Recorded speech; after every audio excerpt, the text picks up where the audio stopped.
नक्सलवाद के हर फॉर्म को हमने पराजित करना पड़ेगा जी। बंदूक वाला भी है और कलम वाला भी नक्सलवाद है। हमें इन सब का काट निकालना पड़ेगा जी। कल और आज जो तथाकथित चिंतन शिविर भारत के गृह मंत्रियों, मुख्यमंत्रियों, अलग अलग राज्यों के उनको मिलाकर किया गया, जिसमें कल भारत के गृह मंत्री ने एक भाषण दिया और आज प्रधानमंत्री ने भाषण दिया, उसके ब्यौरे मैंने नहीं पढ़े, लेकिन मुझे एक पत्रकार मित्र ने फ़ोन करके कहा कि यह कहा गया है कि इस देश में हर प्रकार के नक्सलवाद को समाप्त करना है, बंदूक वाले नक्सलवाद को भी और कलम वाले नक्सलवाद को भी। मुझे नहीं पता कि किस कलम वाले को नक्सलवादी कहा जाएगा और किसको नहीं कहा जाएगा। क्या मेधा पाटकर नक्सलवादी हैं?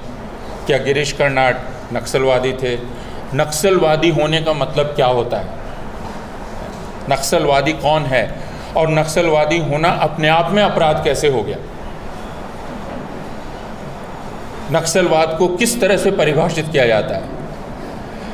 लेकिन पिछले कुछ महीनों में जिस प्रकार फिर प्रधानमंत्री ने, गृह मंत्री ने और भारतीय जनता पार्टी ने अर्बन नक्सल गुजरात चुनाव के समय से लेकर अब तक नक्सलवाद के हव्वे को फिर से खड़ा किया है, उसमें इसकी आशंका बहुत बढ़ गई है कि जो भी इस मुल्क में सोचने समझने वाला है, जो भी आज़ाद ढंग से अपनी बात कहना चाहता है या कहना चाहती है, उसे आसानी से नक्सलवादी बिल्ला लगाकर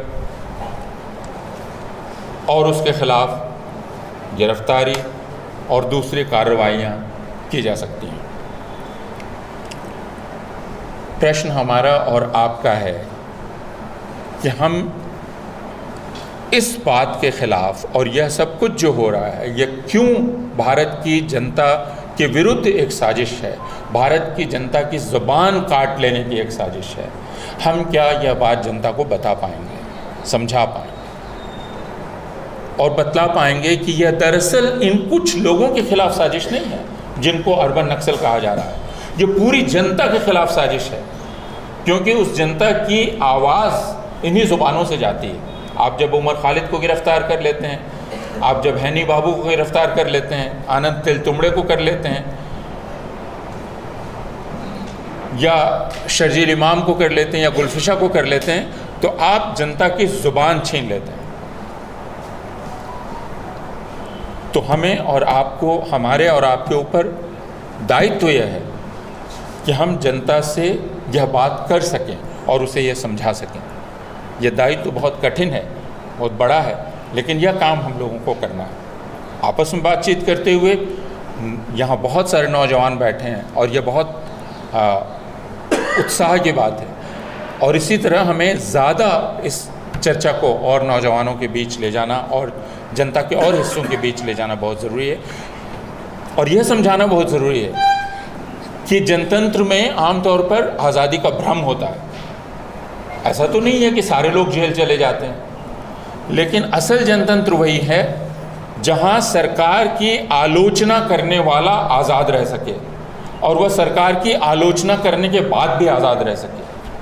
अगर वो आज़ाद नहीं है तो बाकी लोग नौकरी करते हैं, क्लास में जाते हैं, मेट्रो में चलते हैं और यह माना जाता है कि वो आज़ाद हैं, तो वो आज़ादी नहीं है।